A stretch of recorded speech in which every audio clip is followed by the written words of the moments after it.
ବୁଢ଼ାମ୍ବଠାରେ ଏକ କୋଲ୍ଡ ବାର୍ ଗୋଦାମରେ ଅଗ୍ନିକାଣ୍ଡ ଜଳିଗଲା ଲକ୍ଷାଧିକ ଟଙ୍କାର ଜିନିଷପତ୍ର। ଆଜି ସକାଳେ ହଠାତ୍ ନିଆଁ ଲାଗିଥିବା ବେଳେ ସ୍ଥାନୀୟ ଲୋକେ ଧୂଆଁ ବାହାରୁଥିବା ଦେଖିବାକୁ ପାଇଥିଲେ। ସତ୍ୟପୀର ନାମକ ଏହି କୋଲ୍ଡ ବାର୍ ଦୋକାନ ଉପରେ ଥିବା ଗୋଦାମ ଗୃହରେ ଅଗ୍ନିକାଣ୍ଡ ଘଟି ଲକ୍ଷାଧିକ ଟଙ୍କାର ଜିନିଷପତ୍ର ପୋଡ଼ି ନଷ୍ଟ ହୋଇଯାଇଥିବା ବେଳେ ଦୋକାନ ମାଲିକ ମହେଶ୍ୱର ବେହେରା ଓରଫ କାଳୁ एने सूचना देइछन्ति। सूचना मुताबक सबुदिन परि आज सकाळ समय दोकान मालिक आसी निजर दोकान खोली।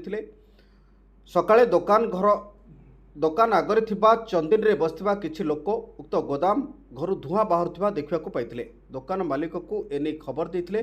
तळे थिबा दोकान मालिक उपरकू जाई देखिला बेलकू गोदाम घरे निआं लागिथिबा जानिबाकू पाइथिले।